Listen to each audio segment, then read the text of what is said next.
Kata baginda Rasulullah, ya Umar, orang yang memberi hutang berhak untuk bercakap karena itu duitnya.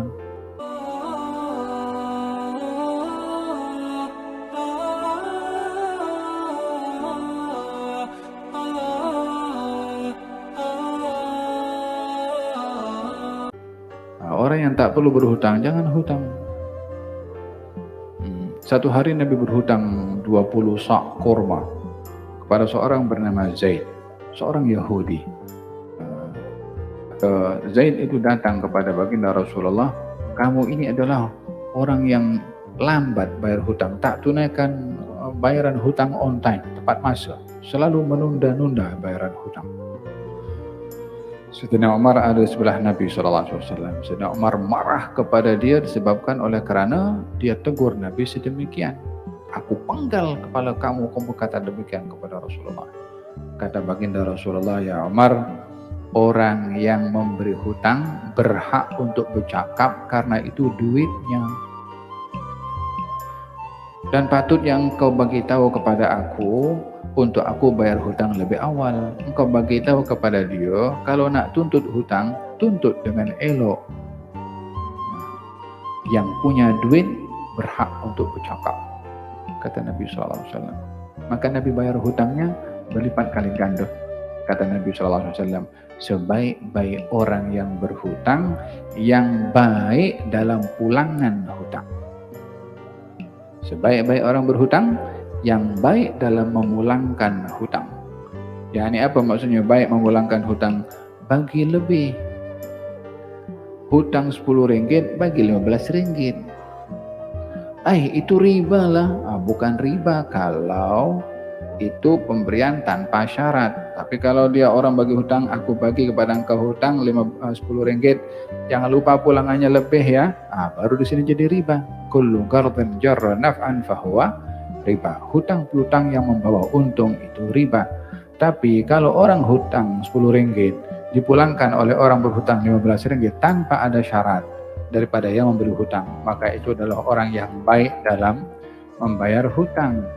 Nabi berhutang. Ketika bayar hutang dibagi lebih oleh Nabi SAW. Sebabnya hutang, duit yang kita pakai daripada orang itu, dia dah rugi. Dalam hal tak boleh nak guna duit itu sebab kita pakai. Yang untung siapa? Kita yang untung karena kita yang pinjam. Orang itu secara tidak langsung dirugikan karena tidak dapat gunakan duitnya sebab duitnya dipinjamkan kepada kita.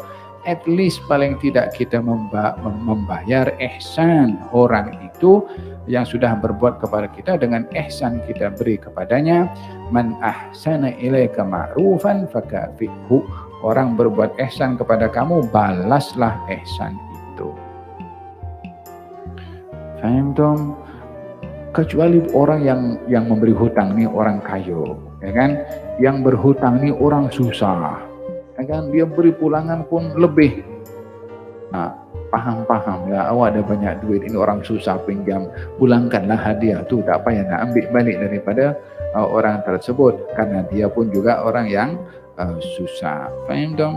So indah dalam Islam ini diatur sedemikian dalam masalah hutang piutang. Faham dong?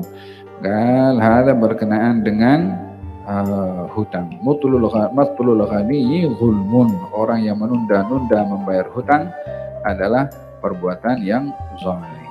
Kita dalam hukum fiqh, kalau orang meninggal dunia, kemudian ada hutang. Jadi orang meninggal dunia ini, yang pertama diselesaikan oleh ahli waris bukan ingin tahu berapa haknya sebagai ahli waris, tapi perhati dulu berapa hutangnya, ada hutang atau tidak. Faham dong? Oleh sebab itu catat kalau ada hutang, selesaikan segera kalau ada hutang, pastikan catatan itu di tempat yang orang lain boleh tahu. Apa-apa jadi kepada kita, orang lain boleh tahu apa masalahnya. At least paling tidak minta halal kepada orang yang yang memberi hutang kepadanya supaya orang itu tak tertanggung hutang tersebut. Alhamdulillah, alhamdulillah. الحمد لله الحمد لله